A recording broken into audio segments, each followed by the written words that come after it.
É o pior desastre com uma única aeronave na história da aviação. Um Boeing bate em uma montanha no noroeste de Tóquio. 520 pessoas, passageiros e tripulação, perecem numa pilha de metal retorcido. Com mais de 600 747s em serviço, os investigadores estão sob pressão intensa para descobrir a causa do acidente.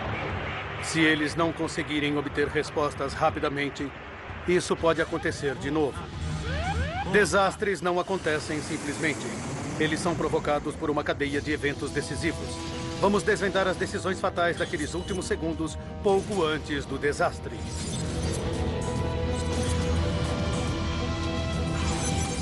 Segundos fatais.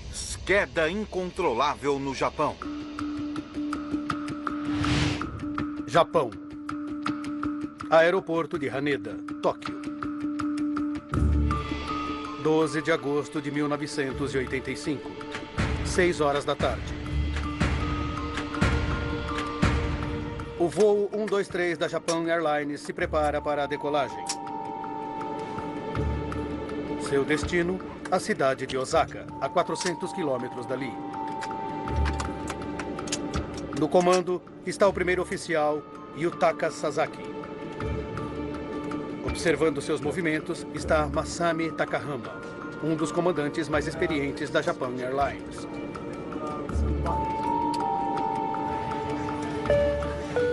O americano de 26 anos, Ward Wallach, é um dos poucos estrangeiros a bordo. Meu irmão Ward ficou obcecado pelo Japão, ainda quando era estudante universitário. Agora estudante de pós-graduação em Tóquio, Ward assumiu a vida de japonês apesar de não ser um deles. Ward imitava seus amigos japoneses. Ele se parecia com Christopher Reeves, ele parecia o super-homem.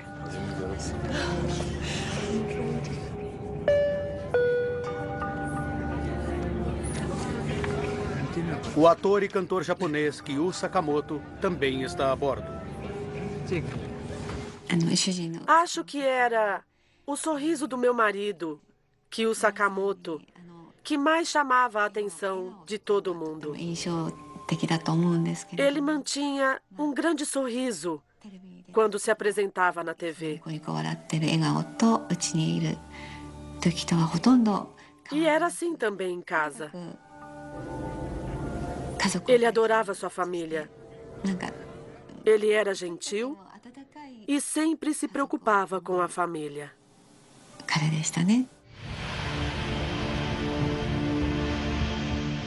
6h12 da noite. A torre do aeroporto de Haneda dá permissão para a decolagem do voo Japan Air 123.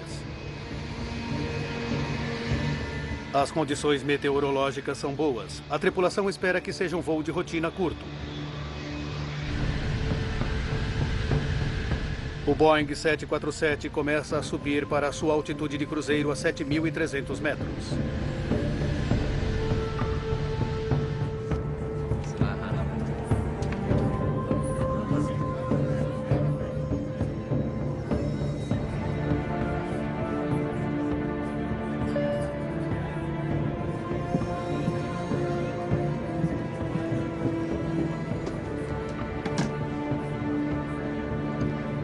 Um passageiro precisa usar o banheiro. Cuidado, por favor. Fala para ir rápido. 6h24 da tarde.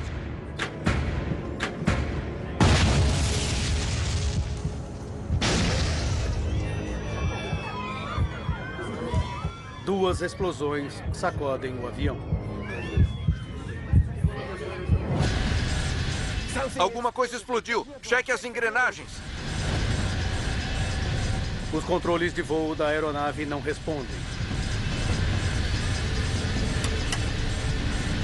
Tente de novo. A tripulação tenta desesperadamente descobrir o que aconteceu.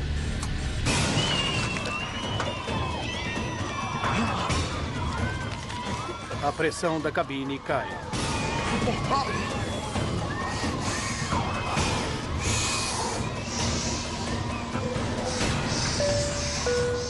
Atenção. Pouso de emergência.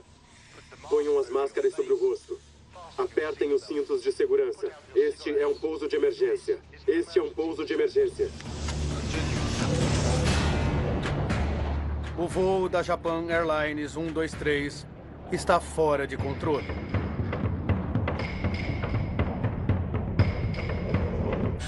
O comandante Takahama declara a emergência. Voo 123 da Japan Air. Solicito retorno a Haneda. E entra em contato por rádio com o controle de tráfego aéreo de Tóquio. Pegue um curso magnético de 90 graus para o vetor do radar para Oshima. A tripulação está tentando fazer com que o 747 faça uma curva certeira para seguir uma rota de volta ao aeroporto de Haneda. Vá para a direita. Vire! Mas o avião não está respondendo. Sim, senhor. Não estou acreditando. Também não, senhor. O que está acontecendo? 6h27 da noite. O controle de tráfego aéreo de Tóquio se comunica com o voo Japan Air 123 por rádio. Japan Air 123, por favor, confirme se vocês têm uma emergência. Afirmativo. Qual é a natureza dessa emergência?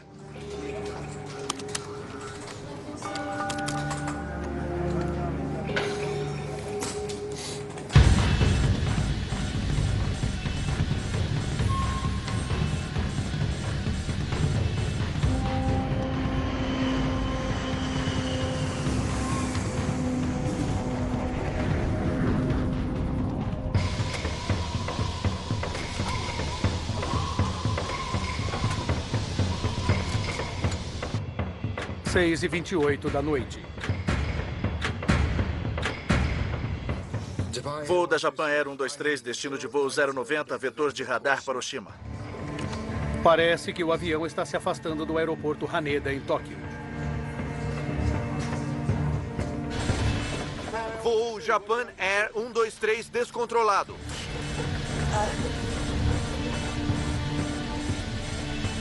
Voo Japan Air 123 descontrolado. 6h31 da noite.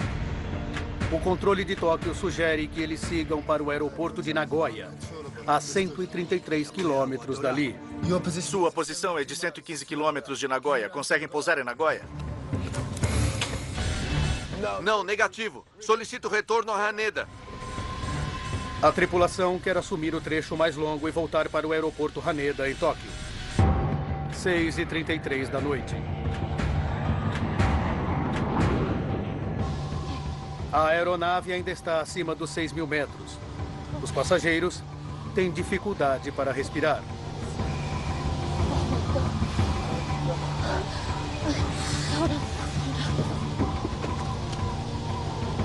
Há um dano na traseira. Eu não sei o que fazer. As pessoas não conseguem respirar. As máscaras. As máscaras de oxigênio na 5 direita falharam. Acho melhor descermos. Sim, senhor. Os pilotos tentam baixar a altitude do avião para aumentar os níveis de oxigênio dentro da cabine. Nariz para baixo. Nariz para baixo. Sim, senhor. Nariz. 6h38 da noite. Use as duas mãos. Baixe o trem de pouso. Baixando o trem de pouso. Para diminuir a velocidade do 747, a tripulação baixa o trem de pouso. Mas um pouso controlado é pouco provável.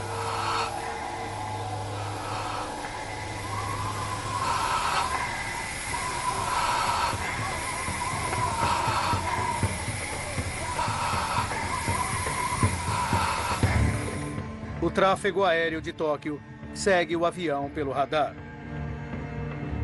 Durante os próximos 3 minutos, a aeronave faz uma volta completa de 360 graus, perdendo altitude o tempo todo. Consegue controlar a aeronave agora? Voo 123 da Japan Air, descontrolado. Japan Air 123, entendido. Você gostaria de entrar em contato com Haneda? Talvez não adiante. Talvez não adiante.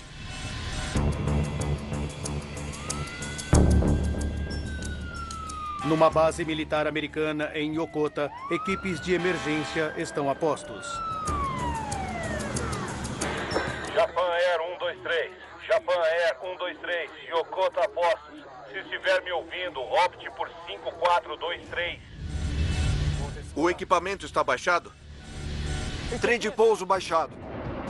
6h47 da noite. O avião baixou para 2.000 metros. Mas com pouco controle sobre a aeronave, os pilotos agora encaram novos perigos. Veja, tem uma montanha na nossa frente. O voo 123 da Japan Airlines está agora a quilômetros de sua rota original e mergulha na região montanhosa do noroeste de Tóquio. Vire à direita, tem uma montanha ali. Assuma o controle, para a direita, vire à direita. Virando à direita. Quase batemos na montanha. Eu sei, senhor. A tripulação luta para subir o avião para longe do perigo. Vire à direita. Suba o nariz agora. Suba! Sim, senhor.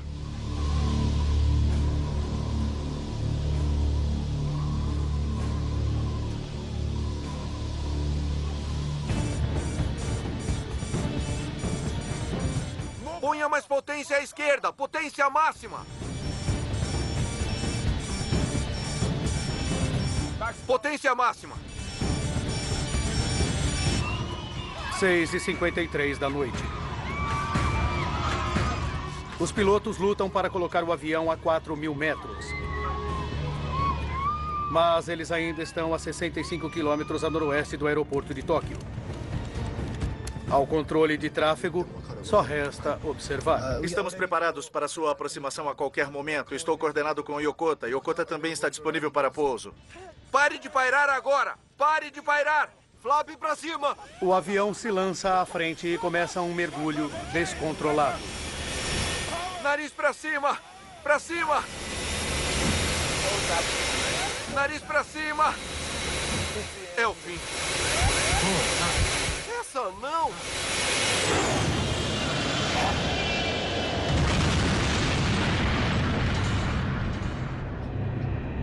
Japan Airline 123, está me ouvindo? Japan Airline 123, está me ouvindo? O avião desaparece do radar. Japan Airline 123, está me ouvindo? Eu não consigo ouvir nada. Os destroços de um jumbo podem ser vistos espalhados pelas montanhas. Um avião Boeing 747 caiu com mais de 500 pessoas no auge do feriado mais popular do Japão. E não há sinais de sobreviventes. Fiquei sabendo, pela edição extraordinária, que um avião tinha desaparecido do radar. Mas eu não sabia se meu marido estava naquele avião ou não.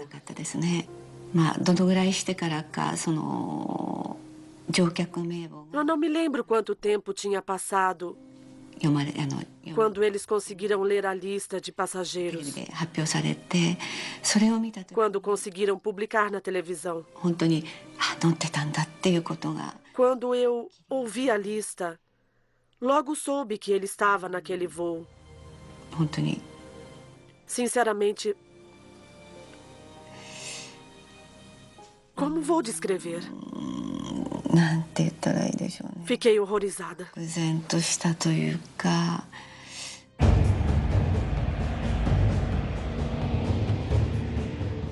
Apenas 18 minutos depois que o avião desapareceu, um C-130 da Força Aérea Americana localiza os destroços na cordilheira do Monte Ozutaka, 100 quilômetros a noroeste de Tóquio. Ele entra em contato com as autoridades japonesas pelo rádio, dando as coordenadas.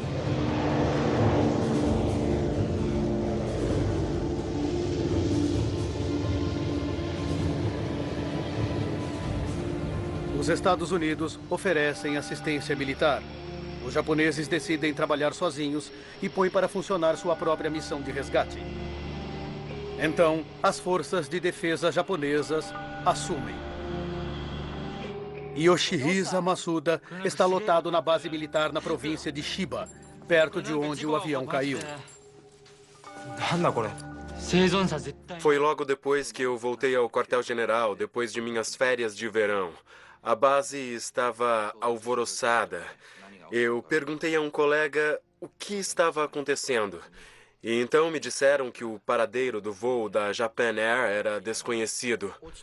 A base foi posta em stand-by na noite em que o avião caiu. E as pessoas diziam que provavelmente teríamos de sair. Um helicóptero japonês enviou relatórios dizendo que não havia sobreviventes. O terreno montanhoso e a falta de equipamentos para operações noturnas retardaram ainda mais os esforços de resgate japoneses. Eles só conseguem chegar ao local mais de 14 horas depois do acidente. Milagrosamente, são encontrados 4 sobreviventes, que passaram a noite na encosta da montanha.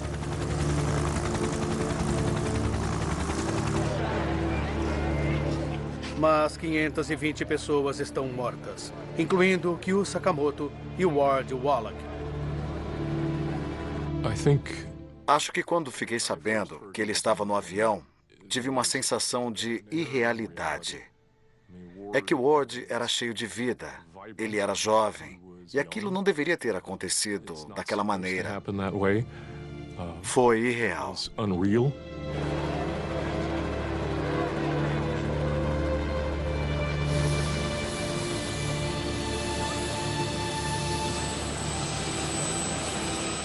Logo depois da queda, os sobreviventes se lembram de ouvir os gritos dos passageiros nos destroços e que morreram durante a noite. Os médicos no local notam que alguns dos ferimentos não teriam sido fatais se o socorro tivesse chegado mais cedo. É claro que eu só descobri depois que as operações de resgate não foram realizadas no local.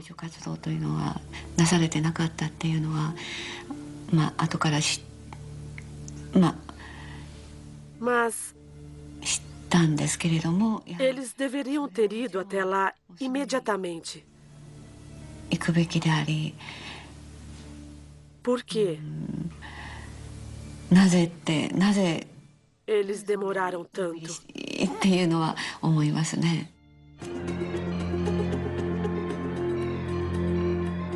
Agora, revendo os fatos e aprofundando as investigações oficiais, podemos revelar o que se esconde por trás do pior acidente com uma só aeronave na história da aviação.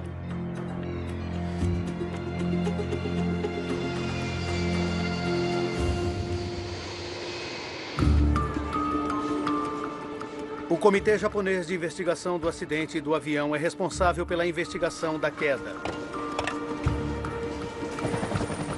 Como pede a lei japonesa, uma investigação criminal é feita pela polícia ao mesmo tempo.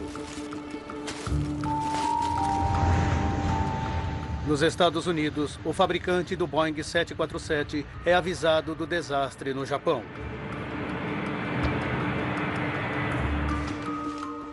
John Purvis era membro da equipe de investigação de segurança aérea do Boeing em 1985. Quando soubemos do acidente com este avião e que era um 747, ficamos preocupados que este acidente pudesse denegrir a reputação do avião.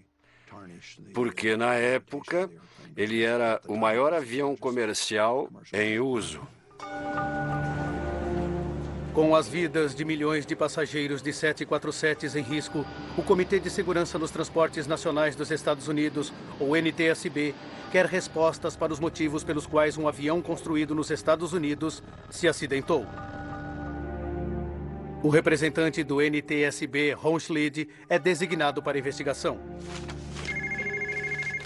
Havia uma grande preocupação que, se fosse um problema mecânico, ele poderia ser uma falha genérica e que isso pudesse afetar a frota toda. Uma equipe de investigação de engenheiros da Boeing e membros do NTSB seguem para o Japão. Mas depois que eles chegaram lá, tiveram dificuldades para seguir para o local do acidente.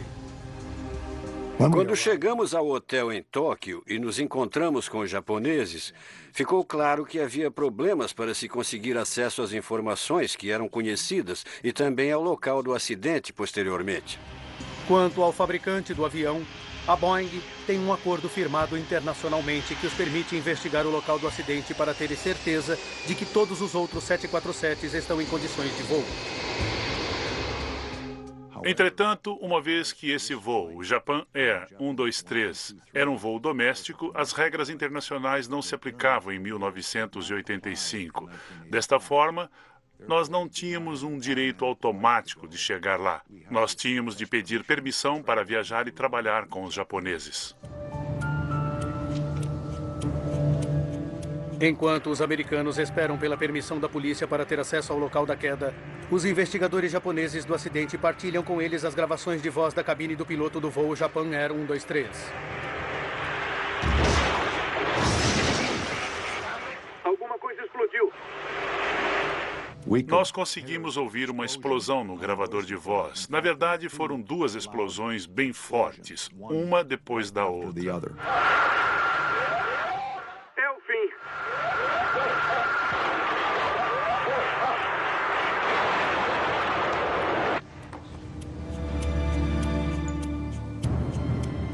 Os sobreviventes confirmam que houve uma explosão no fundo do avião e que levou os investigadores a uma conclusão arrepiante. Nos anos 1980, em todo o mundo, houve vários ataques terroristas, sequestros e explosões de aviões. Então, quando aquele acidente aconteceu, desconfiamos de que tinha sido um ato de terrorismo.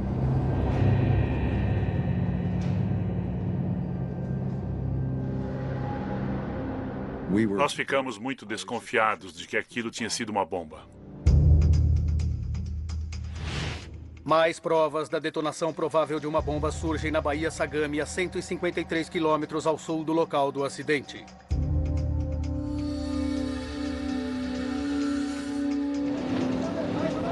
Marinheiros japoneses descobrem um pedaço bem grande do avião. Uma das primeiras coisas que nos mostraram foi o estabilizador vertical, ou a cauda do avião, que tinha se desprendido sobre a água no sul de Tóquio, bem embaixo da trajetória de voo do avião. E isso indicava que o avião tinha sofrido um problema catastrófico bem antes de eles chegarem ao local do acidente. Uma foto tirada durante os últimos minutos do voo 123 da Japan Airlines confirma os temores dos investigadores. Ela mostra claramente que a cauda estava desaparecida. Estava muito claro que algo incomum tinha acontecido. E mais uma vez chamava a atenção para o fato de que poderia ter sido uma bomba. 5 dias depois de sua chegada, a equipe americana recebe permissão da polícia japonesa para avaliar o local do acidente.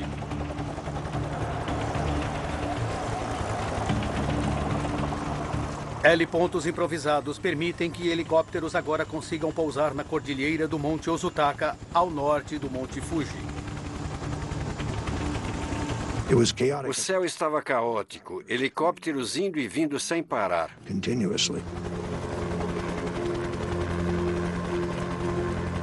Entre os destroços, os investigadores começam a procurar os componentes estruturais principais do voo 123 da Japan Airlines. Como investigador, uma das primeiras coisas que fazemos é procurar pelo que chamamos de 4 cantos do avião, ou seja, o bico, as pontas das asas e a cauda. Alguns metros abaixo da cordilheira, eles encontram restos do anteparo de pressão traseiro.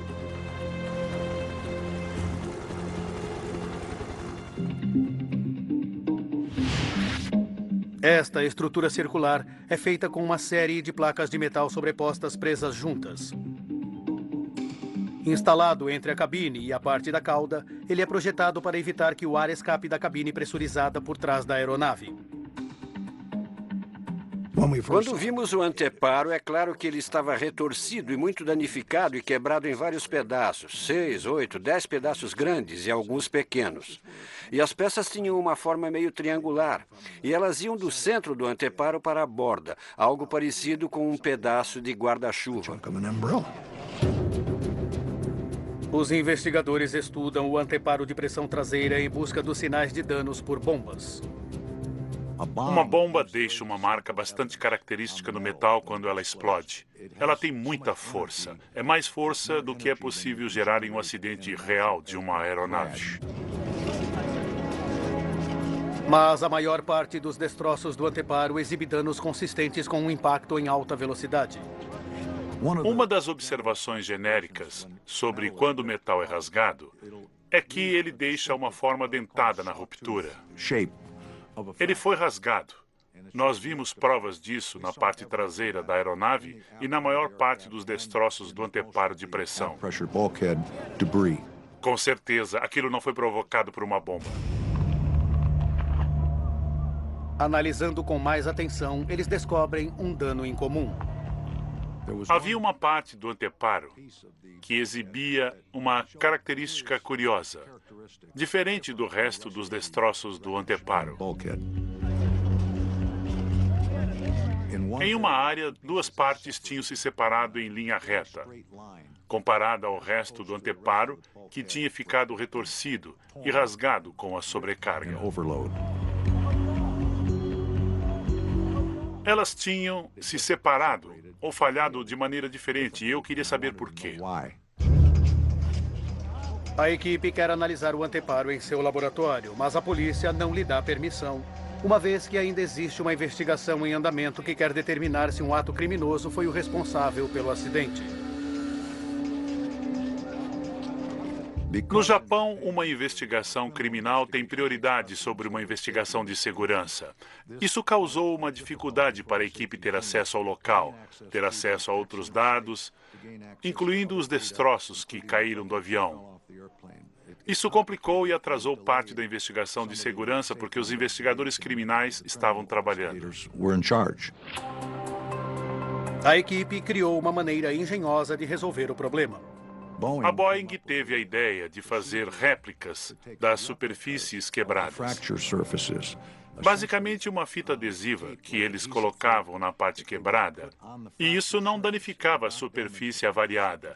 Isso resultaria em uma réplica simétrica da fratura que poderia então ser analisada em laboratório. Os investigadores analisam as impressões da fita e desenhos do local tirados da porção do anteparo que exibia o dano incomum.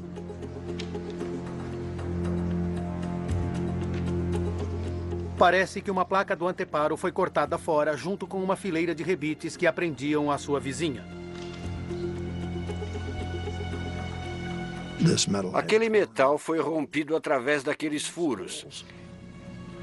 Eu achei que tinha descoberto desgaste, e o que estávamos vendo no anteparo era nosso momento eureka, era a nossa solução mágica.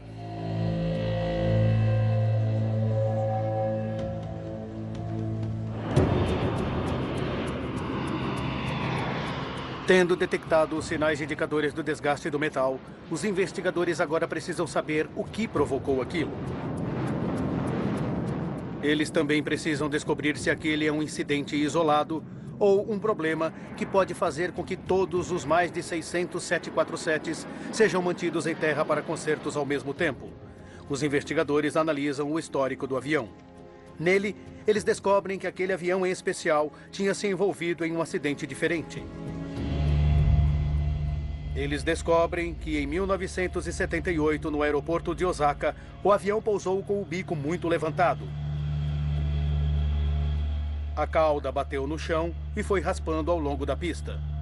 O anteparo de pressão traseiro foi danificado e precisou de consertos. Ele tinha sido consertado 7 anos antes, e isso se tornou um fato muito importante para a investigação e muito interessante para nós. Descobrir que o avião tinha sofrido um conserto era um ponto decisivo na investigação. O quartel-general da Boeing em Seattle envia um fax com um relatório do conserto para a equipe de investigação no Japão. Quando o avião foi danificado e a equipe de consertos analisou a aeronave, ficou claro que o anteparo deveria ser substituído. E acho que eles escolheram substituir apenas a parte inferior por causa de problemas com a expedição do anteparo inteiro. Os engenheiros da Boeing projetaram um conserto.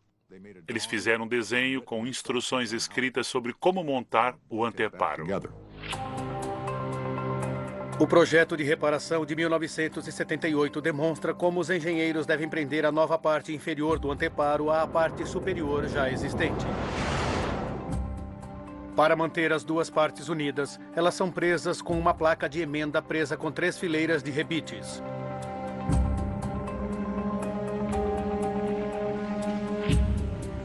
Quando a fratura incomum do metal se soltou junto com as fileiras de rebites, a suspeita dos investigadores recai sobre a junção entre a emenda e as duas metades do anteparo.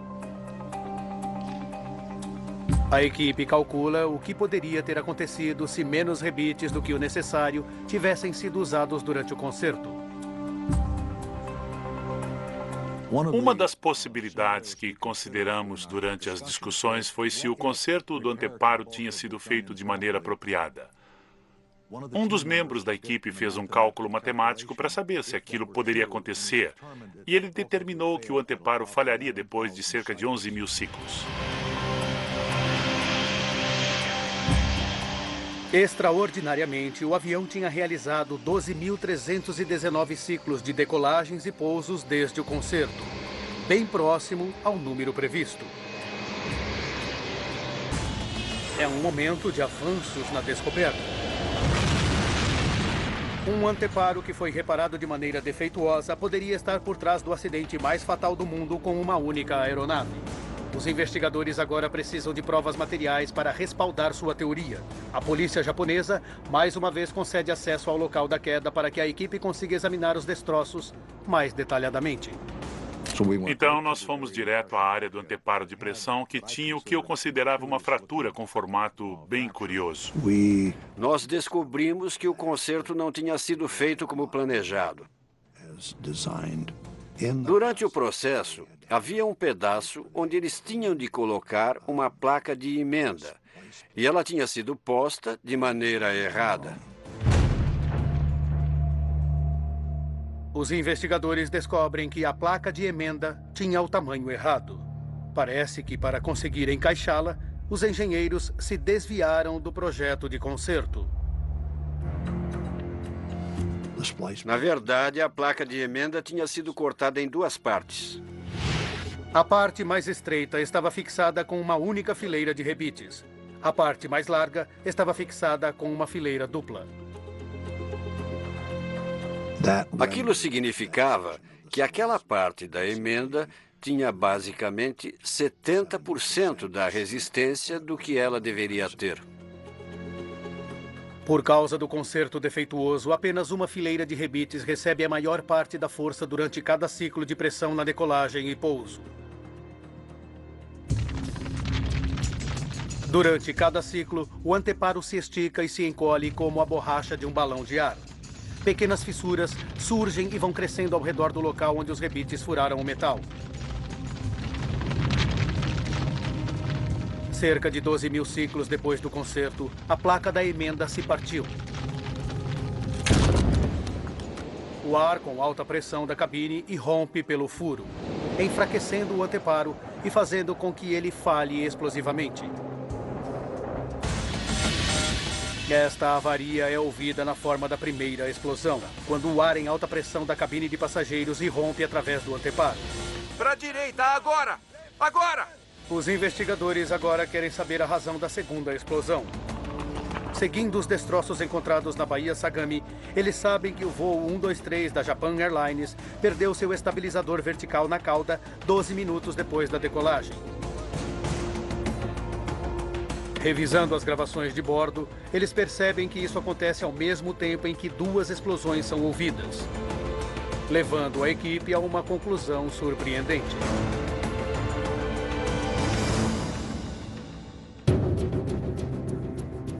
Quando o ar com alta pressão irrompe através do anteparo defeituoso e para dentro da seção da cauda, ela expele seu estabilizador para fora.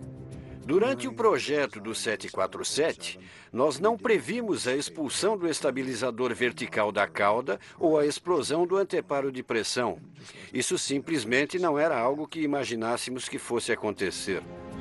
Os investigadores precisam agora descobrir como a explosão do anteparo e a perda do estabilizador da cauda fizeram com que os pilotos perdessem o controle do avião, levando-o à queda.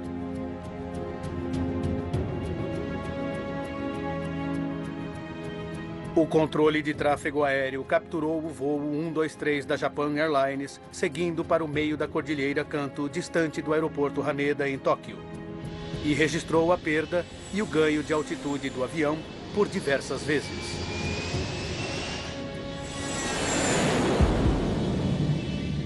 Por meio da reconstituição da trajetória de voo, os investigadores reconhecem um padrão conhecido, um tipo de movimento de aeronave conhecido como ciclo fugoide. Quando o voo 123 da Japan Airlines começa a mergulhar, ele acelera. A velocidade aumentada gera um levantamento, e quando o avião sobe, a velocidade diminui, fazendo com que ele caia de novo. Os investigadores sabem que este movimento fugoide demonstra que a aeronave está com os controles de superfície inoperantes. Esses fatos são cruciais para confiar e controlar a altitude do avião. O leme preso no estabilizador da cauda desvia o ângulo no qual o avião voa para frente no ar.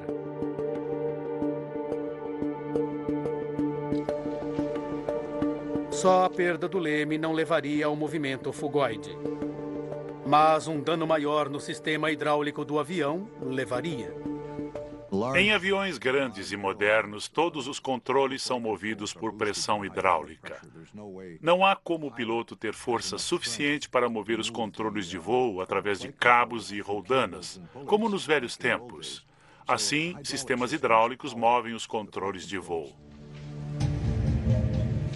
A equipe percebe que os sistemas hidráulicos do voo 123 da Japan Airlines foram criticamente danificados com a explosão do anteparo. Para fazer os 4 sistemas hidráulicos chegarem ao estabilizador vertical e até os lemes, e todos eles precisam chegar até lá, isso significa que eles precisam inicialmente passar pelo anteparo de pressão e precisam subir até o estabilizador vertical. Quando o estabilizador é arrancado, vários cabos hidráulicos importantes são cortados. A aeronave fica paralisada. Depois que eles perderam o estabilizador vertical e os sistemas hidráulicos, os pilotos só tiveram um mínimo acesso à potência do motor. O avião continuou a voar em círculos, para cima e para baixo, completamente fora de controle. Isso explica por que o avião voa em modo fugoide. Por que a tripulação tem uma dificuldade extrema para controlar a descida do avião? Abaixe isso!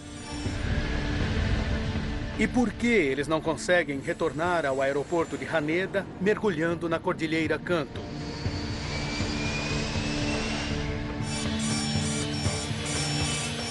A única opção da tripulação é flutuar usando a aceleração, tentando manobrar o avião usando as potências de cada motor separadamente. À mercê da aeronave avariada, não há mais nada que os pilotos possam fazer. O desastre é inevitável.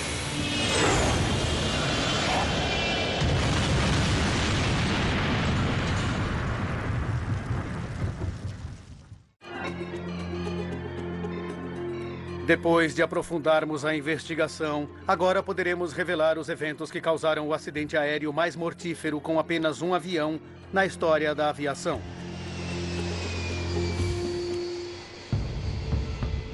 2 de junho de 1978, 7 anos antes do desastre. O anteparo de pressão traseiro de um Boeing 747 é reparado de forma incorreta depois de um acidente que atingiu a sua cauda e isso o deixa criticamente enfraquecido. 6h12 da noite do dia 12 de agosto de 1985, 44 minutos para o desastre. O mesmo avião da Japan Airlines decola do aeroporto de Haneda, Tóquio.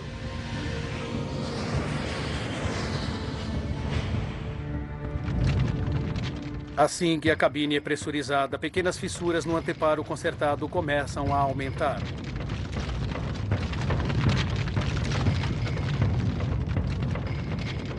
32 minutos para o desastre.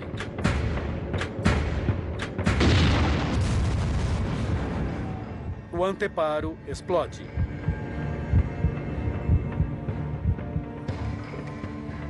O ar pressurizado irrompe para a cauda do avião, arrancando o estabilizador traseiro e cortando as linhas hidráulicas. 31 minutos para o desastre. O comandante Takahama declara uma emergência. Os pilotos tentam controlar a aeronave. sem saber que os controles básicos de voo estão permanentemente desligados.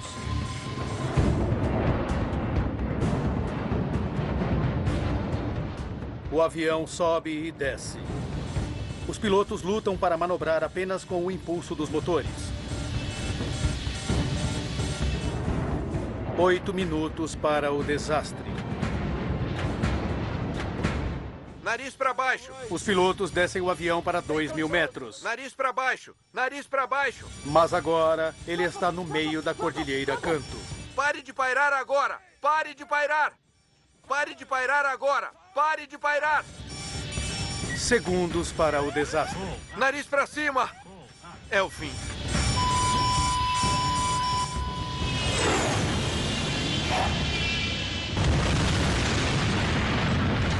A tragédia ainda não terminou. O depoimento de um dos sobreviventes revela que outros também tinham sobrevivido ao impacto. –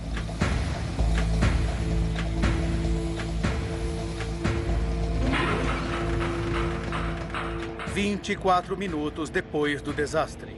Um C-130 da Força Aérea Americana encontra o local do acidente e relata sua localização para as autoridades japonesas. 2 horas e 9 minutos depois do acidente. Um helicóptero dos fuzileiros americanos sobrevoa o local e oferece descer 2 homens na montanha. Mas 1 minuto depois eles recebem uma ordem exigindo seu retorno à base.